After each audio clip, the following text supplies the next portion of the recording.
Јас сакав и требаше да дојдам минатата сабота и да прокоментираме нешто во врска со 7 глава од Данијел, нешто што поуката не го кажува, никогаш поуката не може се да каже, ниту ние имаме време се да кажеме, но кога се работи за битна библиска поука, како што беа галатјаните, римјаните,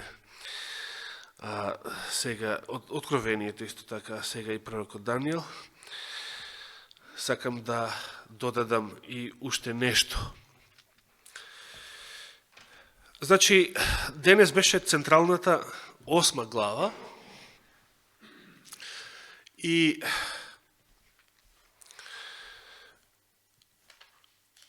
не знам само дали Ивана го спомена тоа, бидејќи од сите други не слушнав. И би сакал малку да се задржам на овој момент. Новата теологија, која што, значи, има многу забегано од вистината и на Евангелието, а некои нејзини по-тврди застапници ги порекна и историските толкувања на книгата на пророкот Данијел. Така, например, водени од сега веќе покојниот доктор Десмонд Форд, почине на 90 годишна возраст минатиот февруари минатата година, значи пред една година, тие ги оспорија овие толкувања, овие историски толкувања кои што ги обработивте во библиската поука. Например, Десмонд Форд тврдеше и некои негови потврди следбеници од новата теологија тврдат дека малиот рок во 8 глава не е истиот со малиот рок од 7 глава. Зошто го тврдат тоа? Иако Љубица убаво ги наброја сите сличности, што укажуваат на тоа дека се работи за ист рок, зашто новата теологија порекнува дека малиот рок од 8 глава не е истиот со малиот рок од 7 глава. Затоа што не сака, затоа што ги порекнува, го порекнува и адвентишкото толкување за 2300 вечери и утрени, го порекнува, ја порекнува 1844 година, како година во која што е наводно исполнето тоа пророштво, и сака да докаже дека настаните што се опишани во 8 глава, сите се исполниле уште пред Христа и до Христа. Тоа е така наречениот претеризам во пророчките толкувања. И тврди дека малиот рок бил еден од наследниците на Селеук, со седиште во Антиохија, Антиох IV, поточно, кој што ги тероризирал евреите за време на неговата власт и го осквернал храмот во Ерусалим на тој начин што наредил да олтарот да се принесе свиња за жртва, нешто што и паганите и грците не го правеле тоа. Значи, паганите на своите олтари не пренесувале нечисти животни. И тие не пренесувале нечисти животни, иако им служеле на демоните, на паганските божества. Овој за да покаже колку е бетер, значи, антисемит, ај така да го наречеме со денешна терминологија, наредил дори и свиња да се пренесе на олтарот.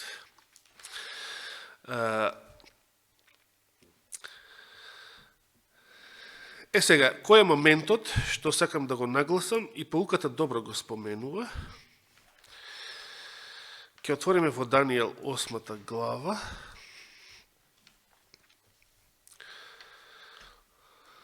И ќе се сосредоточиме на 4 рога.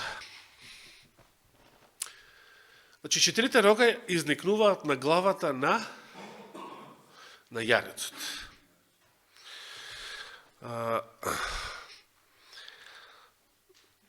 пред да изникнат тие рогови, на таа глава имало еден голем рог, кој што го представува Александар Македонски. Или првиот цар на Македонската империја, на тоа трето светско царство во Даниловите пророштва. Значи, тој рог се скрши. Четирите рога, како што рековме, се неговите генерали. И сега, што се кажува за тие четири рога веднаш? Што веднаш се кажува за нив? Да се подсетиме.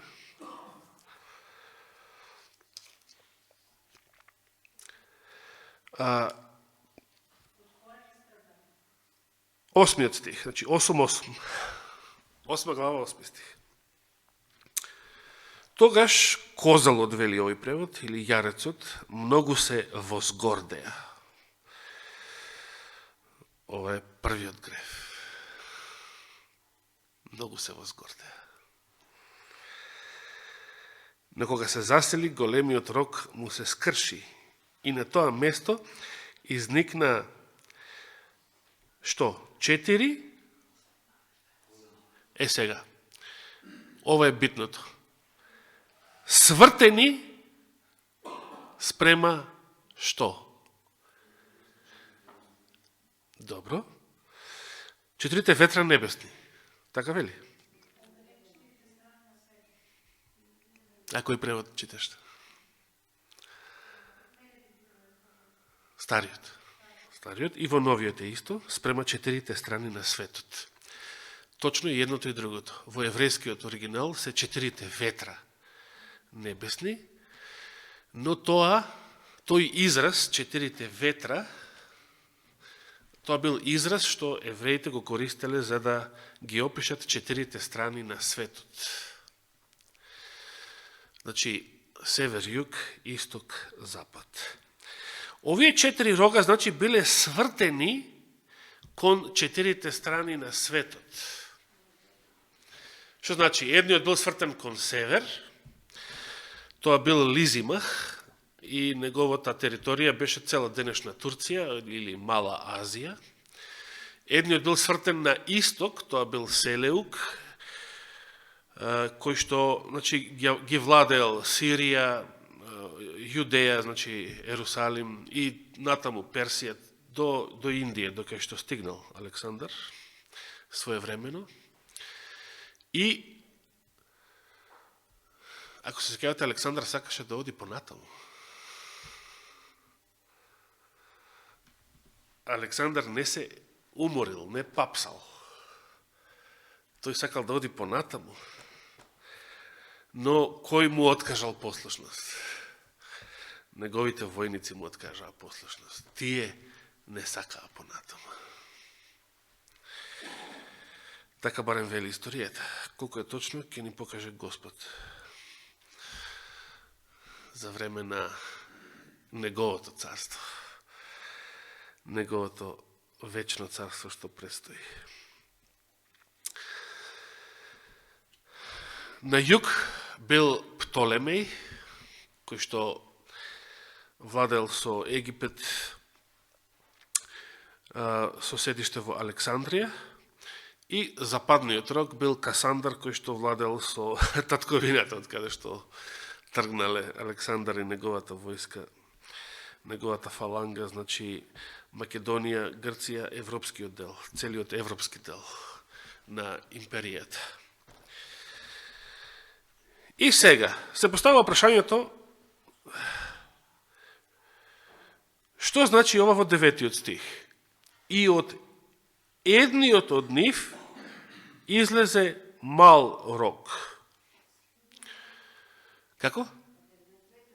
Од каде го знаеме тоа? Точен одговор. Знаете ли дека ова многу лесно се греши на ова прашање, на ова толкување, бидејќи и пионерите на адвентизмот го имаа сгрешено. Имаше, се сеќавам, не знам дали се сеќавате вие пастарите, имаше една Кога беше тука Реде Карло ни собра едно платно на кој што беше представено и видението од 7 глава и едно друго имаше со видението од 8 глава. И на тоа платно беше насликано како и така верува повеќето адвентисти своевремено, од постари времења, дека на самото платно беше нацртено дека од едниот од 4 рога изникнува мал рог. Не знам дали сте видели вие таква слика на друго место. Значи, многу лесно на мнозина кои што го читале текстот и ми изгледа дека ова заменка од едниот од нив, дека ова нив се однесува на роговите. Меѓутоа се однесува, точно е дека се однесува на ветровите. Од каде го знаеме тоа? Поуката вели дека тоа е така, затоа што граматичката конструкција на реченицата открива дека е така. Ја сега сакам треба да објаснам зошто е тоа така. Што значи тоа? Бидејќи поуката не објаснува во детали. Кај нас забуната може да постои во кога буквално се преведуваат ветровите како ветрови. Например, така е во Константинов, така. 4 ветра небесни. Зошто? Затоа што кај нас и ветерот е граматички именка од машки рог, а и рогот е граматички именка од машки род. И сега едниот може да се однесува и на ветерот, и на рогот. Па, новата теологија вели не може да се однесува на ветерот, затоа што рогот мора да расте на глава, да биде на некоја глава, да биде приврзан, не може ветер во воздух рог. Но тоа е сосем утнато. Библијата не тврди такво нешто. Библијата не тврди дека малиот рог го носел ветер или не бил приврзан за никаква глава, или бил откорнат од некоја глава. Мислам дека и не постои толку силен ветер кој што може рог да откорне од глава. Но, уште еднаш, 4 ветра небесни не се буквални ветрови, туку е само еврејски израз за опис на 4 страни на светот. Изразот воопшто не зборува за ветрови како ветрови, туку зборува за 4 страни на светот. И се како што страна, именката страна, е именка кај нас во женски род, така и ветровите во еврејскиот јазик е именка од женски род. И сега видите, и ови што ја преведувал Библијата, било старата, било новата ревидирана, не обрнал внимание на тоа. Изгрешил. Зошто сгрешил? Гледај сега. Значи, 8 стих вели свртени спрема 4 страни на светот. Значи, така динамично преведено. И потоа 9 вели и од едниот од нив. Зашто напишал едниот? Бидејќи на еврејски е од едната. Не од едниот. А без оглед како го толкувал преведувачот, да, знаеме, православието исто така толкува, дека малиот рог е Антиох четврти, дека малиот рог е израснал од едниот од роговите и така натаму. Тоа е традиционално толкување што го има и кај протестантите и кај католиците исто така. Поголемиот дел христијани во тоа се согласуваат и на нив им се приклучува и новата теологија од адвентизмот, денешниот адвентизам, за да го порекне она предходното учењето за очистувањето на небесното светилиште. Но преведувачот без оглед од која црква и какво толкување има тој самиот или наследил во врска со малиот рог, граматички можел да преведе точно дека не е едниот, туку е едната. Едната. Можел да го напише во женски род. Бидејќи еврејскиот израз за ветер е во женски род и едната, значи не едниот, едната. Излезе, значи четирите страни на светот, роговите се машки род, страните се женски род, или на еврејски ветровите се женски род. И сега, ако гласеше стихот 9 и од едната од нив, тогаш ќе беше премногу јасно дека тоа нив се однесува на ветровите, односно на четирите страни на светот. Значи, малиот рог воопшто не израснал на главата на јарецот. На главата на јарецот не израснал малиот рог. Секој што тврди дека малиот рог израснал на главата на јарецот, наводно од едниот од четирите рога израснал мал рог, тогаш тој не може да тврди дека тој рог, малиот рог, го представува Рим, бидејќи Рим воопшто нема врска со јарецот.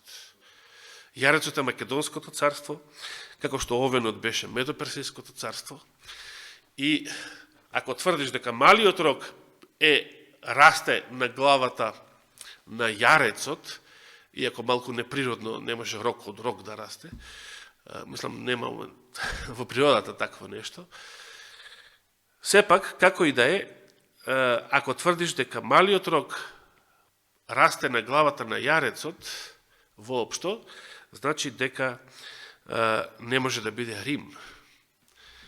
Но изворниот текст вели дека од едната од нив, значи од едната страна на светот, произлезе мал рог, кој што нарасна многу спрема југ, и спрема исток, и спрема ветената земја.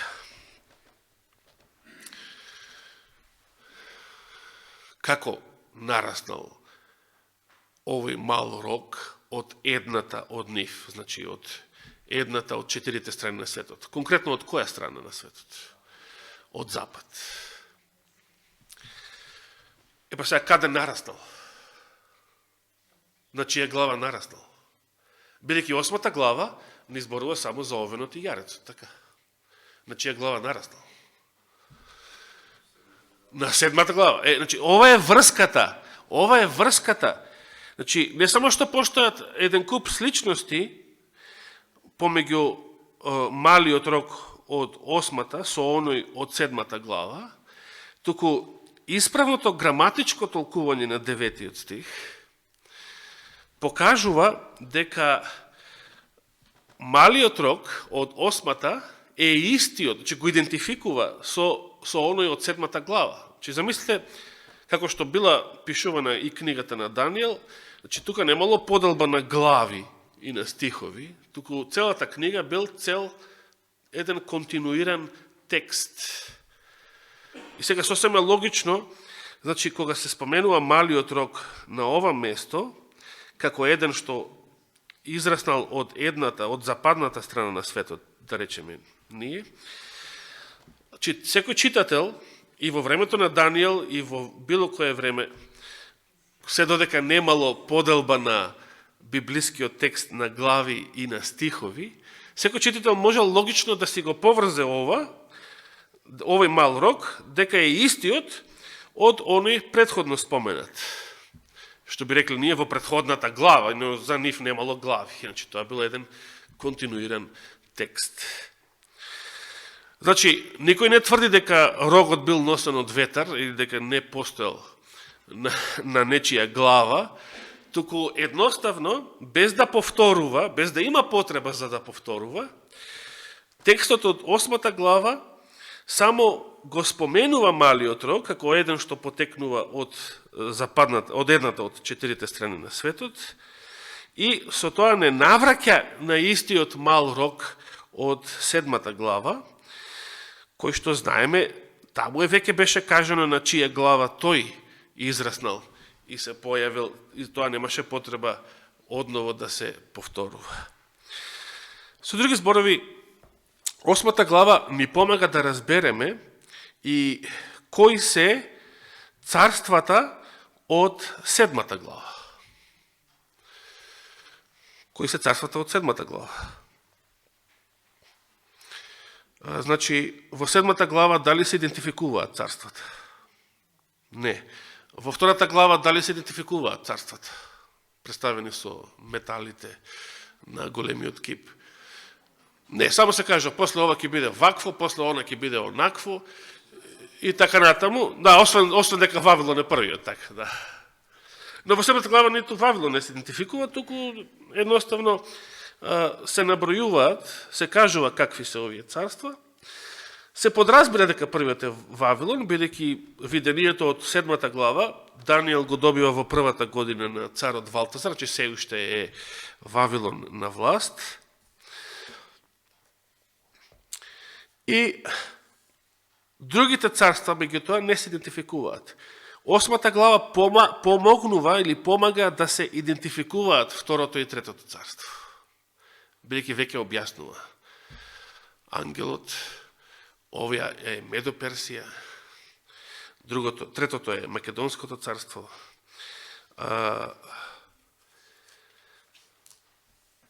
четвртото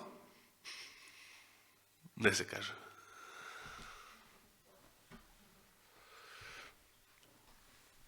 Но првите три, во 8 глава, со 8 глава првите три се идентификувани. До 8 глава првите три царства ги знаеме. Кои се? Тоа е докажено.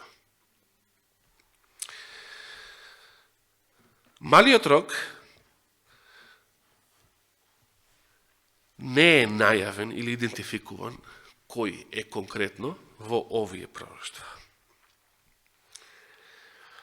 Но многу лесно може да се идентификува.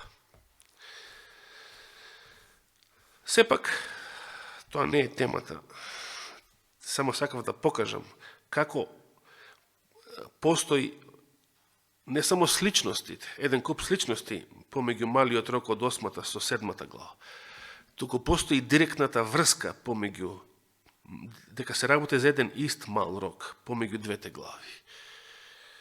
Со самото тоа што 9 стих од 8 глава тврди дека тој мал рог се појавува од едната од 4 страни на светот, што значи не е на главата на јарецот, како 4 рога, не е на главата на Македонското царство, туку од некое од страните на светот, од некоја од страните на светот се појавува. Тој е од некоја друга глава некаде.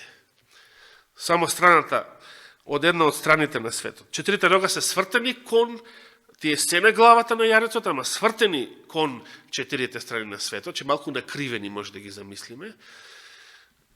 На глава не биле права, како рогови на главата, току малку накривени, секој еден кон 4 страни на светот. А малиот рог е најавен како некој што потекнува од некоја друга глава, од некој друго животно, само дека потекнува од една од 4 страни на светот. Што значи не е на истата глава. Не е на истата глава. Тој расте, тој потекнува од некоја друга глава, е која, па 7 глава ни кажа која. Значи тоа е врската. Самиот факт што нема повеќе детали за малиот рог, на која глава израснал и се наоѓа, покажува дека се работи за истиот рог од 7 глава. Инаку, следното што сакав да го истакнам, без да се мачи Зоран да доаѓа позади таму кај мене за време на поуката со микрофонот. Во изворниот текст, нешто што повеќето го знаете од порано, во изворниот текст од 8 глава воопшто не се споменува изразот жртва, значи секојдневната жртва. Значи, зборот жртва не постои во оригиналот. Тоа значи дека еврејскиот израз хатамид преведен со секојдневната, треба, или поинаку може да се преведе со постојаната. Нешто што е постојано, секојдневно, континуирано, и кој се друг збор можеме да најдеме за него. Значи, не се однесува на никаква жртва. Зборот жртва не постои во оригиналот.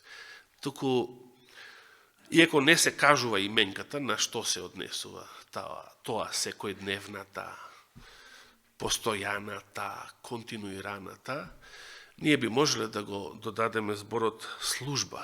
Значи, секојдневната, постојаната служба на нашиот Спасител во небесното светилиште. Во врска со ова, постоеше едно друго толкување во адвентизмот, но нема тоа да го споменувам, да не бидете збунети премногу, за што се однесува секојдневната, што можело да се однесува.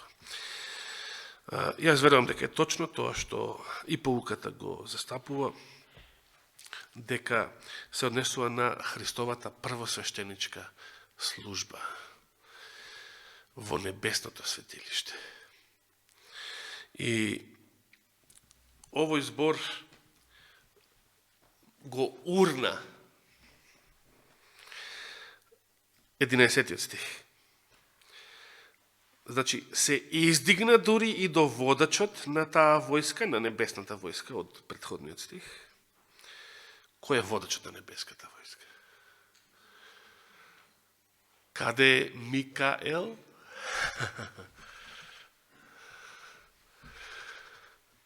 Тоа беше насловот на беседата од пред 30 саботи. И што значи ова? Дека го урна местото на неговата светиња.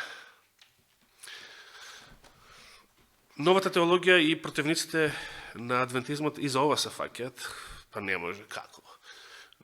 Не може ниту првиот звер, ниту НАТО пактот, ниту сите војски и држави на оваа планета не може да урнат храм што постои некаде според некои толкувања во созвездието Орион, да речеме. Некоја далечна ексопланета или надворешна планета во превод. Текстот, затоа треба многу внимателно да читаме Библијата, кога читаме нешто. Како што читаме во Откровение 13 глава, дека првиот звер не добил смртна рана. Или не бил смртно ранет, туку текстот кажува како да бил смртно ранет. Навидум бил смртно ранет. Ако беше навистина смртно ранет, немаше да постои.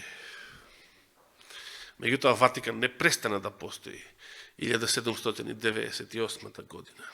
Туку навидум, на изглед, како да добил смртна рана. И потоа, дека таа рана ќе се излечи. Сега, не читаме дека ја урнал неговата светиња. Тоа не читаме. Не читаме дека малиот рок ја урнал небесната светиња. Тоа не може да го направи нито една земска сила. Сега се постави прашањето дали навистина биле до месечината. SpaceX најавува патување до Марс, кога уште не се знае сега дали биле до месечина. Но до небесата светиња во некоја друго созвездие, тоа не може да стигнат никогаш со нивна технологија. Но текстот не го тврди тоа. Текстот тврди дека малиот рок не ја урнал небесната светиња, туку го урна местото на неговата светиња. И ова е многу важно. Што значи тоа? Тоа значи милиарда христијани денес, наместо да се молат на кое место, каде се наоѓа новозаветниот првосвештеник, Наместо да се молат на местото на неговата светиња, која што е на небо, сега дали во ова или во она созвездие, или не знам како, или во некоја друга димензија, не навлегувам, иако е убаво и ми се допеѓа толкувањето за Орион.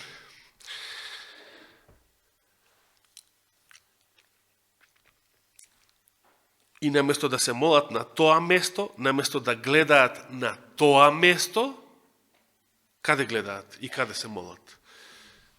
Знаете, евреите во Стариот Завет, кога се молеле, каде се молеле? Например, Даниел кога ги отворил прозорите, или секогаш свртени кон Ерусалим. Онаа страна каде што се наоѓа Ерусалим. Зошто таму?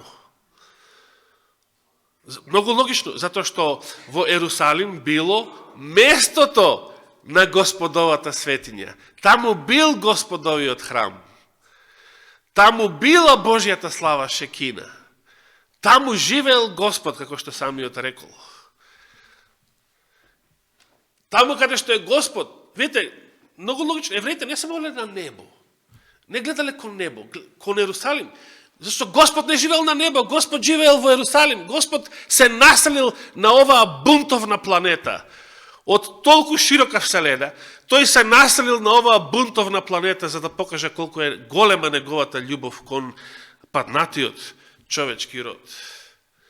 Но сега, бидејќи тој е свет, бидејќи тој е оган што изгорува, бидејќи тој е джиш на детски јазик, мора да се насели во посебно место, посебна градба, каде што не може секој да пристапи, каде што само првосвещеникот можел да влезе, а и тој само еднаш во годината, и тоа со многу димна завеса од темјенот, од кадлниот олтар. Но во Новиот Завет нашиот првосвещеник се наоѓа на небесата. И малиот рок го урна местото на неговата светиња. Место да гледаат во небесата, да се молат на Христа како нивен првосвещеник, за простување на своите гревови, тие гледаат каде и бараат прошка од каде? Од Рим. Од Чита дел Ватикано.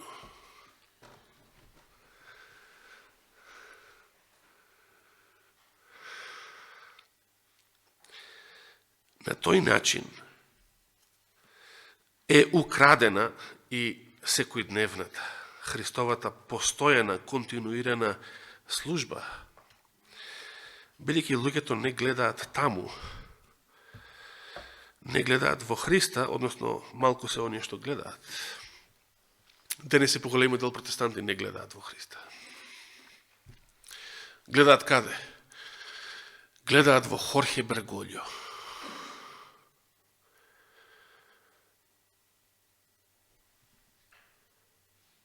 Да ве подсетам, дали ќе се случи ова или Господ ќе го спречи, ќе видиме.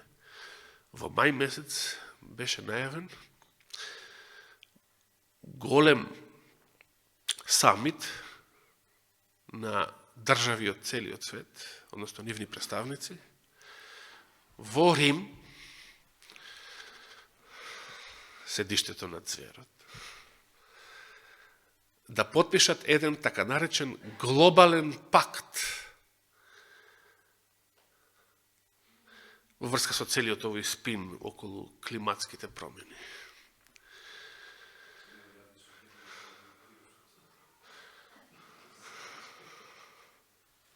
Може и вирусот да биде шаховската фигура што Господ ќе ја користи за да го спречи тоа.